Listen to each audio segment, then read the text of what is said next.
Skyway is a wonderful opportunity for people who are struggling away in their studios doing art to be shown here in the Tampa Bay area. If you want to know the absolute honest truth, I'm very shy about my work, but I'm also very honored that my work is shown here because this is such a beautiful museum and there's a lot of people that come to Tampa and it's an opportunity to have the work shown, so I couldn't be more grateful. My name's Janet Folsom and I feel incredibly lucky to be able to paint. The paintings that are shown are taken from a number of projects that I've done. During COVID, I happened to break my foot.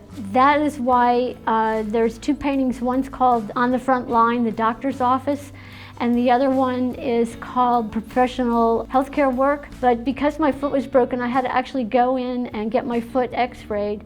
And I'd actually get to see people who don't get to work at home. And so I started thinking it would be really great to see if I could do portraits of these people that are actually out there working. And they were wearing masks, of course, but I thought it would be boring to paint people in masks. So I painted them and then from my imagination, I made their face. Two paintings are related to pride. One is actually Executive Order 10450 is actually a painting of a person reading the order.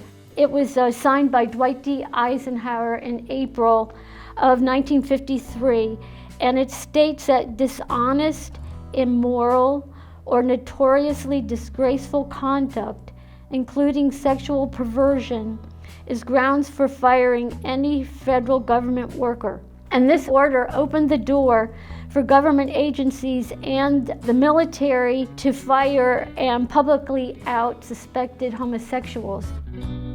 So I just thought the reason I did this painting was like when Pride comes around in June, it's like, wow, it's kind of interesting to look back on history and what used to happen.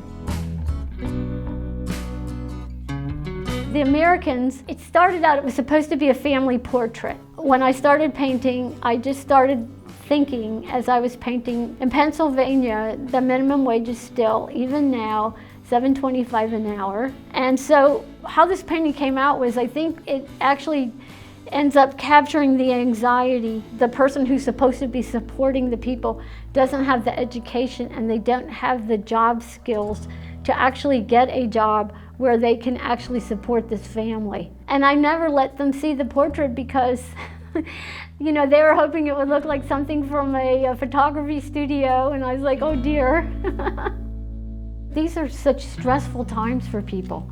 And if they could just look at the painting and smile or laugh or be able to connect with it, that would be wonderful.